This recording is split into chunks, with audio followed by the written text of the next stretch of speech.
Good morning student. Nirmal TT college की online classes में मैं अंजू भारद्वाज आपका हार्दिक अभिनंदन करती हूँ। बच्चों, जैसा कि पहले हम आपको पढ़ा चुके हैं सैम्पलिंग पद्धति, उससे पहले पढ़ाया था आपको नाटकीय पद्धति। नाटकीय पद्धति के बारे में आपको बता चुके हैं कि बालक को किस प्रकार से नाटक के माध्यम से पढ़ाई के लिए उत्साहित किया जा सकता है। उसके बाद बताया था आपको सैम्पलिंग, अर्थात किसी भी चीज़ का सैंपल लेकर हम उस स्थिति की, ज्योग्राफिकल में आपको बताया था, उस स्थिति को मापना, उस स्थिति के बारे में जानना। रेगिस्तान की जो जलवायु है वो किस प्रकार की है, रेगिस्तान में कौन कौन से खनिज निकलते हैं, उन खनिजों का अध्ययन करना। हमारे उद्योग धंधे कौन कौन से, उन उद्योग धंधों का अध्ययन करना। कौन सी पद्धति के अनुसार? नमूना अर्थात सैम्पलिंग पद्धति के अनुसार। हम आपको पहले इसका डिस्क्रिप्शन कर चुके हैं। उसमें मैंने आपको बिहार वाला जो खान वाला आपको एग्जाम्पल भी दिया था। ऐसे ही हम जो आसाम की जो चाय, उसके बारे में, उसकी भौगोलिक स्थिति के बारे में भी हम सैम्पलिंग पद्धति के बारे में जान सकते हैं। वहाँ का रहन सहन, खान पान, वहाँ के क्रियाकलाप, वहाँ की जलवायु, वहाँ का भौगोलिक परिवेश, उन सारी चीज़ों को हम किसमें एकत्रित करते हैं? अपने मानचित्र के द्वारा।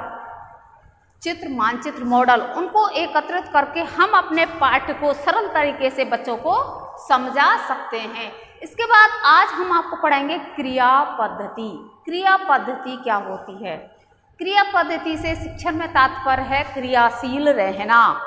बालक हमेशा क्रियाशील किस प्रकार से रहे? क्रियाशील में बालक की कर्मेंद्रिया एवं ज्ञानेंद्रिया दोनों ही क्या हो जाती हैं? स्पष्ट रहती हैं, दोनों ही क्रियाशील रहती हैं। क्रिया पद्धति में बालक की ज्ञानेंद्रिया एवं कर्मेंद्रिया दोनों ही क्रियाशील रहती है। अर्थात ये जो शिक्षण है वो करके सीखने पर है। जो ये जो मेथड है, क्रिया, बात हो रही है क्रिया, अर्थात करके जो स्वयं करेगा फिर उसको सीखेगा, क्रियाशील रहेगा। ज्ञानेंद्रिया भी सही रहेंगी और कर्म, शारीरिक और मानसिक, दोनों ही इस तरह इसमें क्या होंगे? सर्वश्रेष्ठ होंगे। बालक को आप कोई कार्य करने को दीजिए, कार्य करने को देते तो बालक के क्या होगा? ज्ञानेंद्रिया पहले ज्ञान में मस्तिष्क से उसका दिमाग जाएगा कि मुझे ये सवाल दिया, मैथ का कोई सवाल दे दो आप उनको, मुझे ये सवाल दिया है। मानसिक स्तर उसका क्या हो जाएगा? विकसित होगा, खुलेगा कि इस सवाल को मैं किस प्रकार से करूं।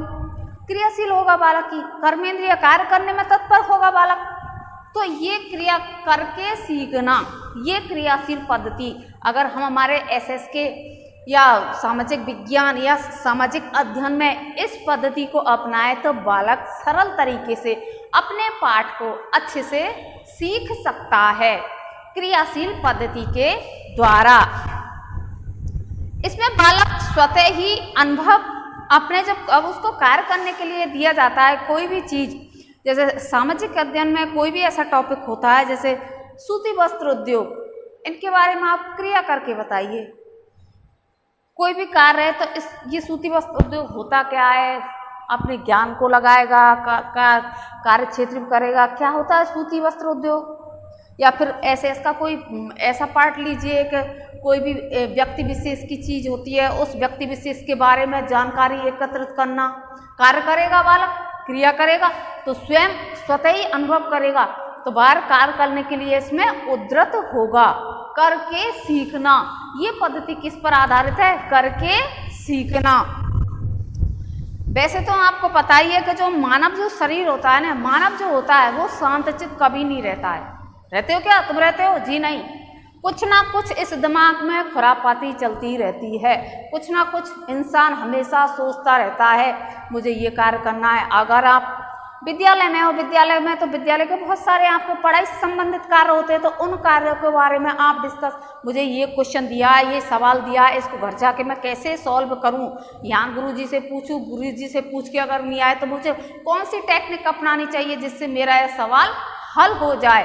तो बालक हमेशा, मानव का स्वाभाविक है, वो शांतचित्त नहीं रहता है। शांत, उसके दिमाग में कुछ ना कुछ क्रिया करता रहता है, कुछ ना कुछ चलता रहता है उसके, तो वो स्वतः ही क्रिया करके उस कार्य को क्या करना चाहता है? स्वयं ही अनुभव करके कार्य को करता है। उसकी शारीरिक और मानसिक दृष्टि से कुछ ना कुछ करता रहता है।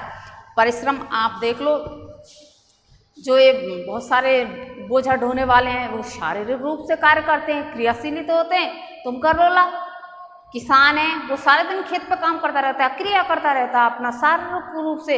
वो मानसिक रूप से जैसे सिद्धार्थ ने कहा आप बालक हो, आप पढ़ाई करते हो तो शरीर के रूप में भी करते हो, और क्या मानसिक रूप से आपकी ज़्यादा बौद्धिक लगती है जैसे उनकी तुलना में। जो वो परिश्रम करते हैं किसान क्या करता है शारीरिक रूप से, और जो अध्ययन करते हैं वो किससे करते हैं मानसिक रूप से।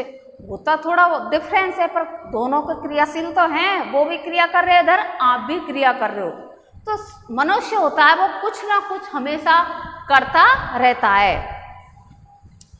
वैसे तो ऐसी दशा में सदैव उनका स्पष्ट नहीं, तमाम क्रियाएं सहज ही हो जाए। अधिगम की क्रिया पद्धति सहज क्रिया से भिन्न है। जी हाँ, जो हम अधिगम कराते हैं उसकी क्रिया पद्धति, अधिगम की क्रिया पद्धति, अधिगम की क्रिया पद्धति सहज क्रिया से क्या है भिन्न है। भिन्न तो होगी। बालक को कोई कार्य दोगे आप, शुरू में बालक आएगा, छोटा बालक है पूर्व प्राथमिक, उनको आप चूल्हा बनाने सिखाओगे, एक ऐसे ऐसे ऐसे ऐसे, एक चूल्हा दो चूल्हा खड़ी पाई बंदी। तो अधिगम जो हम कराते हैं उसकी क्रिया सहज क्रिया, जो हम घूमते फिरते खाते हैं रोते हैं लड़ाई झगड़ा करते हैं एक दूसरे से, घर में जो कार्य करते हैं उस क्रिया से ये जो अधिगम कराते हैं वो क्या है, वो क्रिया क्या है भिन्न है। भिन्न तो होगी, शारीरिक मानसिक दोनों रूप से इसमें कार्य बच्चा क्रियाशील रहेगा, देखेगा, देखकर फिर सुनेगा, फिर शरीर से अपने मतलब हाथों से तो शारीरिक क्रिया हो गई, वो बनाने की चेष्टा करेगा तो दिमाग भी उसको लगाना पड़ेगा कि गुरुजी ने कैसे बनाया, हमको किस प्रकार से सिखाया। तो अधिगम की जो क्रिया है वो सहज क्रिया से क्या है वो भिन्न होती है, जिससे सीखने वाले व्यवहार में दूसरे शब्दों में कहें उसे लक्ष्य की प्राप्ति होती है। जी हाँ, मेन चीज है। अगर बालक ये क्रिया कर रहा है, एक चूल्हा बनाया दो चूल्हा बनाया पूरा है ना, तो उसको अपने लक्ष्य की प्राप्ति हुई या नहीं हुई, हुई। शारीरिक और मानसिक रूप से बालक क्या रहा क्रियाशील रहा। जब उसको क्लास में कक्ष में अध्यापक के द्वारा पढ़ाया जा रहा है तब बालक क्या रहेगा क्रियाशील रहेगा। अगर बालक की कर्मेंद्रिय यही है, एकाग्रता सक्रिय है, वो पूर्ण रूप से उसका ध्यान शिक्षक के ऊपर है, ब्लैक बोर्ड के ऊपर है, तो बालक ये कार्य तुरंत करेगा, अर्थात वो सहज रूप से ये सारी क्रियाएं सीख जाएगा और उसको लक्ष्य की प्राप्ति हो जाएगी। अब माध्यमिक शिक्षा आयोग के द्वारा क्या कहा गया है इसमें क्रिया पद्धति के द्वारा, माध्यमिक शिक्षा आयोग ने शिक्षण की गतिशीलता, कब आया था माध्यमिक शिक्षा आयोग, माध्यमिक शिक्षा आयोग 1953 माध्यमिक शिक्षा आयोग ने क्या कहा है, उन्होंने कहा है कि शिक्षण की गतिशीलता पद्धतियों में, शिक्षण की गतिशीलता पद्धतियों में, शिक्षण की गतिशीलता पद्धतियों में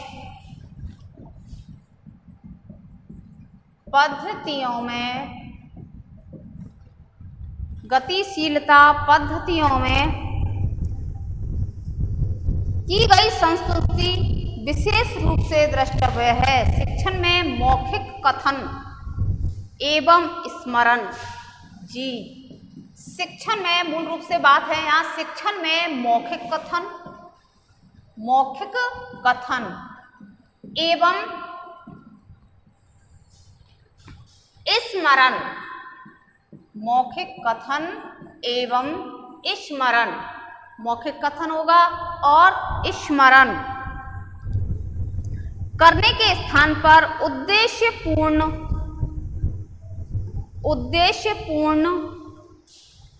करने के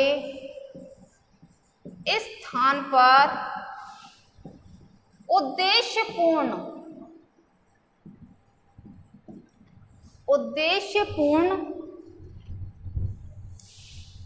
मूर्त एवं वास्तविक परिस्थितियों में सीखने पर स्थानांतरित होना चाहिए। मूर्त एवं वास्तविक परिस्थितियों में, वास्तविक परिस्थिति कह लो या स्थितियों में सीखने पर बल देना चाहिए। मेन रूप है इसका सीखने पर बल, सीखने पर बल देना चाहिए, देना चाहिए। माध्यमिक शिक्षा आयोग क्या कहता है? शिक्षण की गतिशीलता पद्धतियों में शिक्षण मौखिक कथन अर्थात मौखिक कथन और स्मरण करने के स्थान पर उद्देश्यपूर्ण मूर्त, मौखिक रूप से अपन ने ओरल रूप से बच्चे को सुना दिया, क्या छोटा बच्चा है, एनआर वाला, आम वाला, इमली वाला, तो बालक में क्या होगा? मौखिक रूप से स्मरण करेगा, सीखेगा, बोलेगा, नहीं याद कर पाएगा।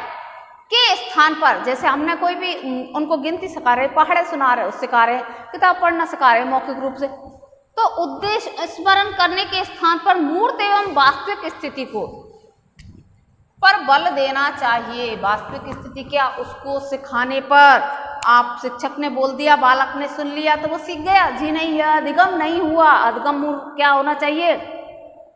मौखिक कथन और स्मरण के उद्देश्य के अलावा इसमें क्या मूर्त रूप से आप बच्चे को बोलिए, बोलना भी जरूरी है, बोल के ब्लैक बोर्ड पर लिखिए, फिर बालक को स्मरण करने के दीजिए, अर्थात बालक को उस चीज को सिखाइए। जैसे मैंने अभी आपको एग्जाम्पल दिया, एक कैसे बनाते, आप एक मौखिक रूप से बोल सकते थे, नाराम इमली के चचे, ये सारी चीज बालक ने सुन लिया। इस घर से स्कूल से घर गया, घर जाके देखता है तो दिमाग से निकल जाती है, आउट हो जाती है उसे। तो मौखिक रूप से बलने देकर, मूर्त यानी देखकर, बालक सुनेगा और देखेगा और उस कार्य को करेगा। क्रियाशीलता ही तो है, क्रिया पद्धति तो है, सुनेगा, देखेगा, फिर क्रिया करेगा। वास्तविक स्थिति में आ जाएगा क्या? क्रिया करना। जो सुन रहा है उसको स्मरण भी करेगा, उस चीज का क्या कर लेगा? वो स्मरण। तो वास्तविक रूप में उसको लक्ष्य की प्राप्ति हो जाएगी। कौन कहता है ये? माध्यमिक शिक्षा आयोग।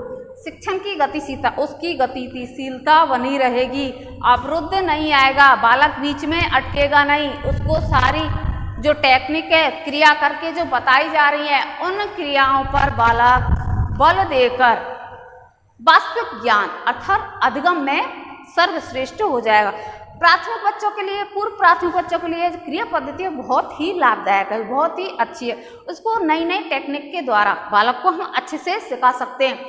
ब्लैक बोर्ड पर मानचित्र बनाकर, या और आजकल तो बहुत नवीन टेक्निक वो आ गई हैं, तो उनके हिसाब से आप बच्चों को गिनती, पहाड़े और अपने वर्ण, ये सारी चीज़ सिखा सकते हैं। ABCD, तो ये आप बोल दिया ABCD, ये बालक ने सुन लिया, घर जाके भूल गया बालक, तो आप पहले बोलिए, लिखिए, बालक को अवसर दीजिए बोलने का, स्मरण करने को। जब देखेगा, वास्तविक स्थिति में अपने आप में एम्प्लॉय करेगा, मानसिक स्तर उसका, शारीरिक स्तर दोनों ही क्रियाशील होंगी। पहले आपने बोला, लिखा, अब बालक से कहोगे बोलो और लिखो, बालक याद करेगा, देखेगा, तो बालक का अधिगम अच्छे से हो पाएगा। कौन सी में? क्रिया पद्धति के अनुसार। ये कौन कहता है?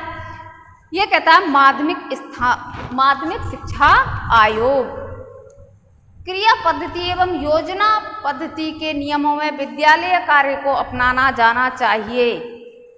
क्रिया पद्धति हो गई, योजना बनाकर शिक्षक को पहले ही अपने क्लास में आता है, तो हम पहले पढ़ाने आते तो क्या वैसे ही आ जाते हैं, घर से चलो आके क्लास में पहुंच जाओ और पढ़ने लग जाओ।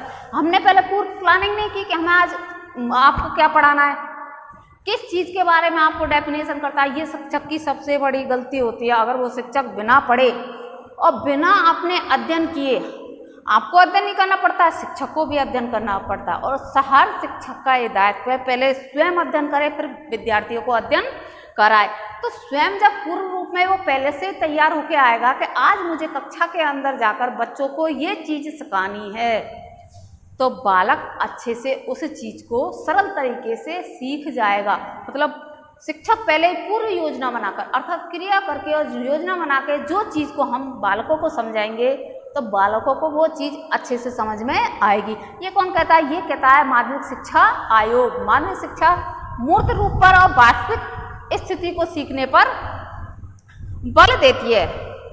अब आती है इसमें क्रिया पद्धति की दृष्टि से विद्यार्थियों के सम्मुख क्रिया के प्रदर्शन के साथ साथ सैद्धांतिक पक्ष का भी स्पष्टीकरण होना चाहिए। हम क्रिया करके बहुत सारी चीज बताते हैं, आपको नाटकीय पद्धति में भी बताया था।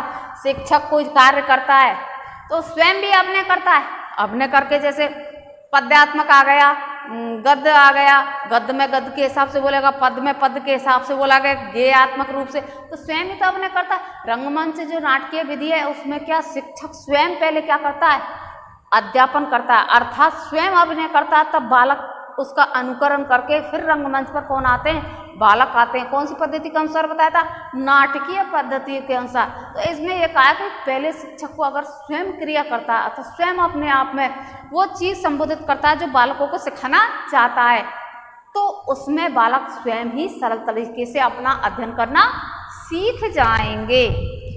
क्रिया को विभिन्न पदों में विभक्त करके क्रम के अनुसार अभ्यास को इसमें कराया जाता है। जी हाँ, क्रिया को विभिन्न पदों में क्रमबद्ध रूप से, अब विभिन्न पदों में कैसे करते हैं, क्रमबद्ध रूप से, विभिन्न पदों में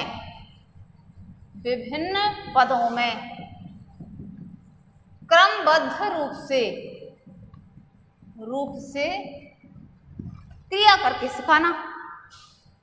छोटे छोटे पद ले लिए हमने, कोई भी जैसे पूर्व प्राथमिक में, मतलब प्राथमिक में जैसे राजस्थान, हमारे देश में कितने राज्य हैं, भारत में कितने राज्य हैं,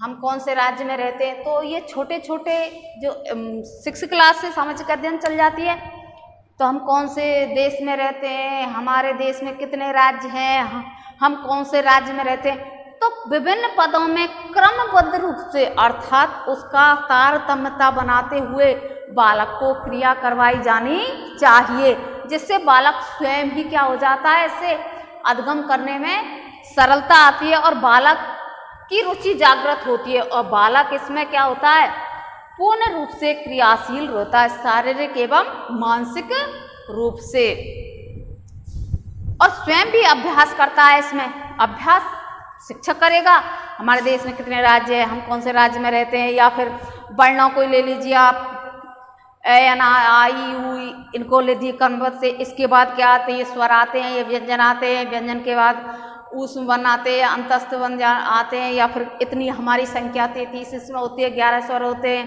और इतने व्यंजन होते हैं। तो ये सारी चीज़ें क्या होती है, क्रम बाय क्रम, स्टेप बाय स्टेप क्रिया करके, अगर विभिन्न पदों के अनुसार क्रिया करके अभ्यास के द्वारा बालक को सिखाया जाए तो क्रिया पद्धति बहुत ही अच्छी मेथड में आएगी।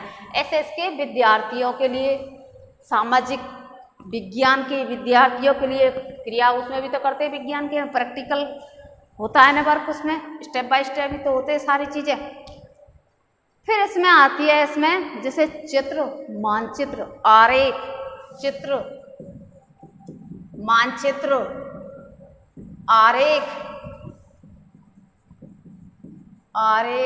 मॉडल, इन नई नई टेक्निकों से हम बालक को अच्छे से सिखा सकते हो।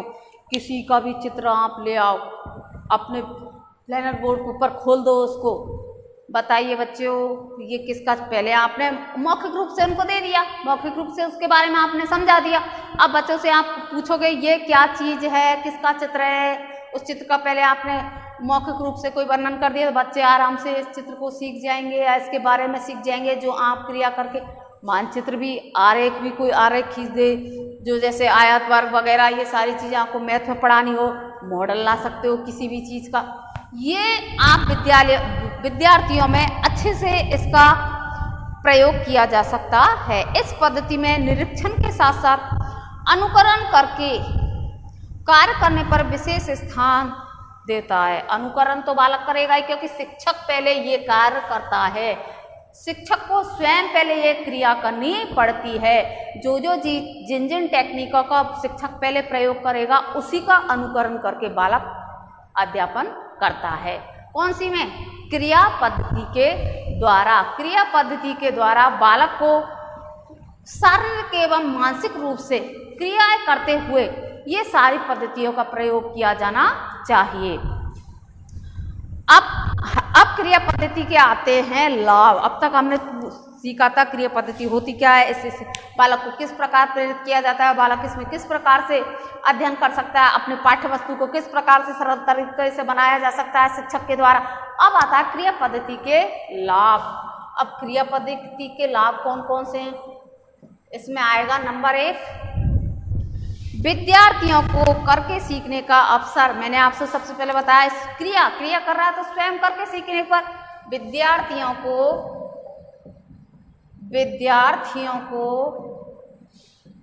करके सीखने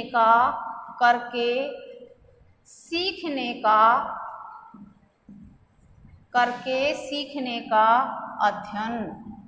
जी हाँ, ये सबसे अच्छा लाभ है, महत्वपूर्ण है, स्वयं करके सीखने का। आपने कोई क्रिया करके पहले बालक को बता दी, अब आप दूसरी चीज बालक को दोगे कि अब आप करिए ये, तो विद्यार्थी क्या, बालक इसको स्वयं करके सीखने का सबसे अच्छा लाभ तो इसमें है, बालक में स्वतः क्रियाशीलता हो जाएगी।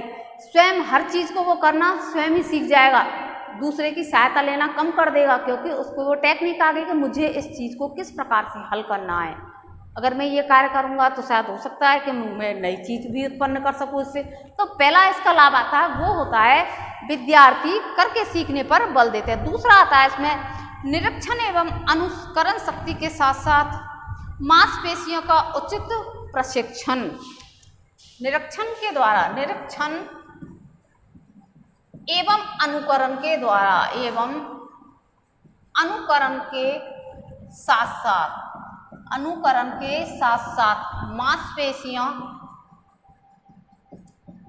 मांसपेशियों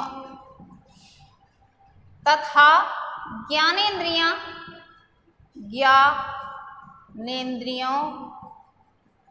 एवं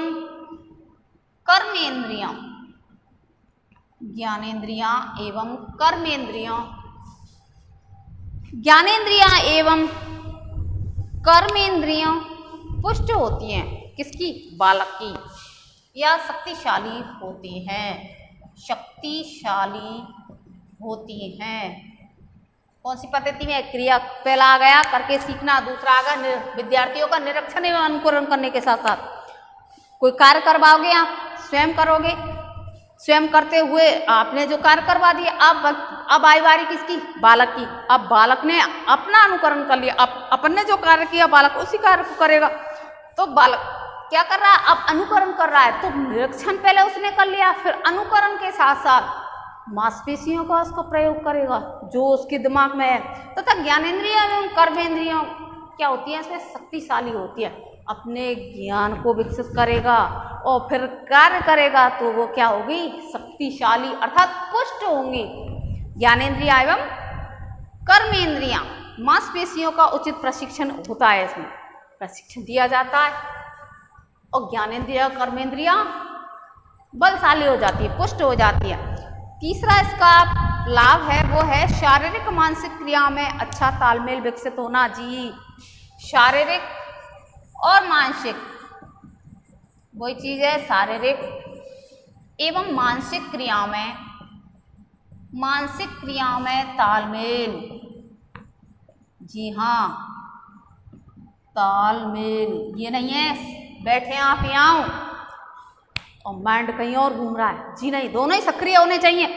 शरीर से भी आप यहीं रहना चाहिए, मानसिक रूप से भी आप यहीं रहना चाहिए, तभी आपका क्या बैठे, दोनों में तालमेल बैठा गया, तभी क्या है, क्रिया पद्धति मेथड के अनुसार उस कार्य को करके आप स्वयं करके सीख सकते हो, वरना आप इस कार्य को नहीं कर सकते। शारीरिक रूप से और मानसिक रूप से, दोनों रूप से आप कक्ष में हो तो आप आराम से सीख सकते हो। अपनी जो पाठ्य पुस्तक की जो सामग्री है उसको सरलतम ढंग से ये क्रिया पद्धति के द्वारा आपको आराम से सिखाई जा सकती है।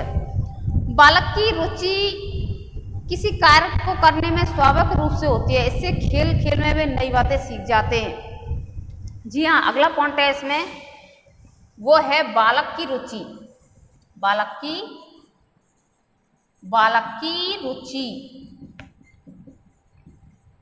जिस कार्य में होती है, जैसे बहुत से बालक होते हैं उनको क्या पढ़ा, थोड़े मैथ, किसी की मैथ कमजोर है, किसी की अंग्रेजी कमजोर है, तो वो चीज़ तो उनको क्या लगती है, जिसे इंटरेस्ट है उनका कि साहब हम तो हिंदी पढ़ने जानते हैं, तो हिंदी को तो छोड़ो, और जिस चीज़ में उनको इंटरेस्ट नहीं है या जिसकी रुचि है, तो अध्यापक का ये कर्तव्य है कि क्रिया करके, क्रिया पद्धति के द्वारा वो ऐसा मेथड लाए जिससे बालक की रुचि के अनुसार खेल खेल के द्वारा उस चीज़ को बालक सीख जाए।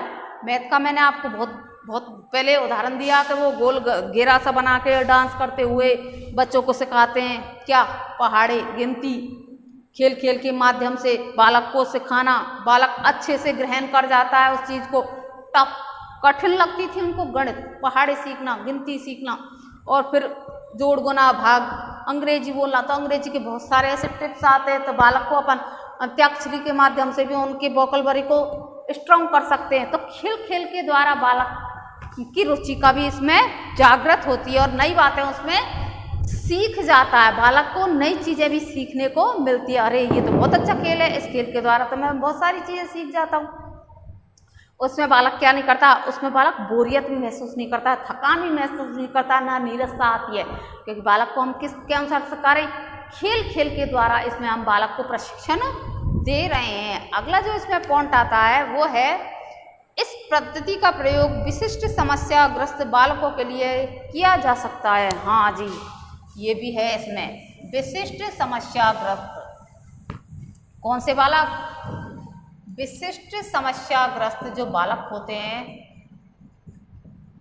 समस्याग्रस्त बालक, वो क्या हर चीज़ को बोझ लेकर चलते हैं, बालक के नहीं, हमसे ये कार्य नहीं होगा, उनके लिए भी ये पद्धति बहुत लाभदायक है, बहुत ही महत्वपूर्ण है। विशिष्ट समस्याग्रस्त कि सर हमने तो इतनी बार ये 25 का पढ़ा, इतना बार याद कर ली, हमसे यह याद होता ही नहीं है, हमारे दिमाग में घुसता ही नहीं है। तो ऐसी ट्रिक अध्यापक को लानी चाहिए, ऐसी क्रिया करके। मैडम हम पे तो 25 का, इसमें 25 का पहाड़ा भी उस पर नहीं आता क्योंकि उसकी समझ में नहीं आ रहा। विशिष्ट समस्याग्रस्त बालकों के लिए क्रिया पद्धति, आप ऐसी टेक्निक बनाइए जिससे मैंने आपको पहले ही बताया था, घूम घूम करके बालक के गोल घेरे में करके शिक्षक अभिनय करते हुए बालकों को सिखाता है, क्रिया करके सिखाता आता है, वो क्रिया पद्धति के अनुसार आता है। स्वयं अभिनय करते हुए, स्वयं क्रिया एक्टिविटी करते हुए बालकों को सिखाना, ये भी इसके लाभ के लिए बहुत ही लाभदायक है। इसके बाद आता है इसमें अगला पॉइंट, ये है पूर्व प्राथमिक एवं प्राथमिक बच्चों के लिए। जी हाँ, अगला जो पॉइंट है, पूर्व प्राथमिक एवं प्राथमिक बालकों के लिए, पूर्व प्राथमिक एवं प्राथमिक जो प्राइमरी और अपर प्राइमरी दोनों बालकों के लिए सर्वश्रेष्ठ है। इससे मैं पहले आपको बता चुकी कि जो दो हाई लेवल के लिए नहीं है, पूर्व प्राथमिक और प्राथमिक, आप जो भी एनालिसिस करवाओगे बच्चों को जोड़ गुना भाग, वो सारी चीज़ें एक्टिविटी क्रियाएं, क्या बड़े बच्चों को खेल कर डांस करके बताओगे? जी नहीं, छोटे बच्चों को ही तो क्रियाकलाप करके खेल खेल के माध्यम से उसकी रुचि के अनुसार, आयु के अनुसार ही तो हम बालक को क्या करवाते हैं, क्रिया, और स्वयं करने की उसमें क्या आ जाती है, आदत। तो पूर्व प्राथमिक एवं प्राथमिक विद्यार्थियों के लिए उपयोगी है। इससे अगला जो पॉइंट है, संज्ञानात्मक एवं कौशलात्मक। अगला जो पॉइंट है वो है संज्ञानात्मक और कौशलात्मक। जी हाँ, मानसिक विकास, कौशलात्मक। बच्चा जब क्रिया करेगा तो उसका मानसिक विकास होगा, शारीरिक विकास भी होता है। हष्टपुष्ट वाले का बताया था ना पहले में, शारीरिक एवं मानसिक रूप से क्या हो जाता है, वो शक्तिशाली अर्थात पुष्ट हो जाता है। ऐसे ही संज्ञानात्मक एवं कौशलात्मक, जब मानसिक तर्क करेगा, वो अपने माइंड पे जोर देगा, उसके बाद उसमें जो कौशल होगा, विभिन्न कौशलों के द्वारा बालक सीखेगा, अधिगम करेगा। तो इसके लाभ हैं, तो लाभ के साथ साथ करके सीखना विशिष्ट बालकों के लिए, पूर्व प्राथमिक एवं प्राथमिक बच्चों के लिए, ये सारी चीज इसमें आ जाएंगी। अब लाभ है तो वहाँ क्या होगी, लिमिट्स भी होंगी, सीमाएं भी होंगी कि इसमें क्या क्या सीमाएं। तो हम देखते हैं इसमें लिमिट्स अर्थात इसकी सीमाएं। नंबर 1 सीमा है इसकी, सीखने में क्रिया के बालकों की रुचि के अनुकूल न होना, अर्थात सीखना बाधित हो जाता है। विभिन्न प्रकृति के बालक होते हैं, उन बालकों के लिए हम क्या करते हैं, एक ही टेक्निक यूज में लेते हैं, बालकों की रुचि हो या न हो, तो वो सीखने में क्या हो जाती है, रुचि के अनुसार न सिखाना, सीखने में क्या हो जाती है, सीखने में बाधित होना। ये क्रिया पद्धति की क्या है, लिमिट्स हैं।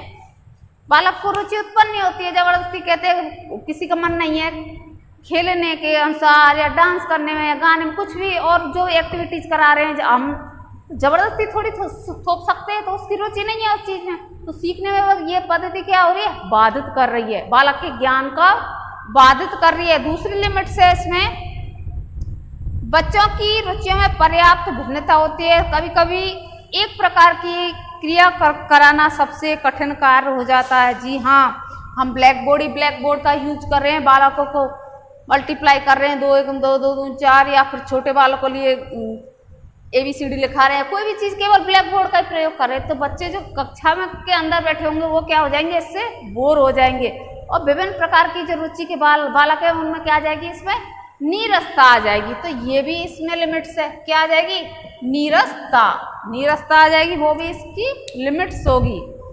अगला जो इसमें पॉइंट है, इससे सीखने में अधिक समय लगता है, साथ ही सभी प्रकार की शिक्षण क्रियाओं के माध्यम से नहीं होता। जी हाँ, सीखने में अधिक समय तो इससे लगता है, हम कार्य करके अर्थात क्रिया करके स्वयं करके फिर बालकों को उस क्रिया को कराएंगे तो समय तो लगेगा ही सीखने में, अर्थात इसमें अधिक से अधिक समय लगता है। कौन सी एक्टिविटी, क्रिया पद्धति में। इसके शिक्षण में प्रयोग करने पर जो ये तो सीखने में भी अधिक समय लगता है, इसमें अधिक समय, ठीक है। और जहाँ आप इसमें जो शिक्षण की जो सामग्री होती है, अत्याधुनिक जो आवश्यक चीजें होती हैं, हमारे सभी विद्यालयों में वो क्या नहीं होती है, उपलब्ध नहीं हो पाती है, तो ये भी हमें एक बहुत ही बाधित करती है। कौन सी, एक्टिविटी मेथड के अंतर्गत। शिक्षक स्वयं कार्य करके फिर बालकों से जो कार्य करवाता है वो एक्टिविटी मेथड के अनुसार। अब आपने सीखने में बाधित है, विभिन्न प्रकार की आयु एवं रुचि के बालक के लिए भी ये बाधित हो जाती है, जबरदस्ती से इसको क्या हम नहीं कर सकते, थोप नहीं सकते। इन सब का निष्कर्ष ये है कि ये पूर्व प्राथमिक एवं प्राथमिक विद्यार्थियों के लिए ही आवश्यक है और बालकों की रुचि के अनुसार इस पद्धति का प्रयोग किया जाना चाहिए।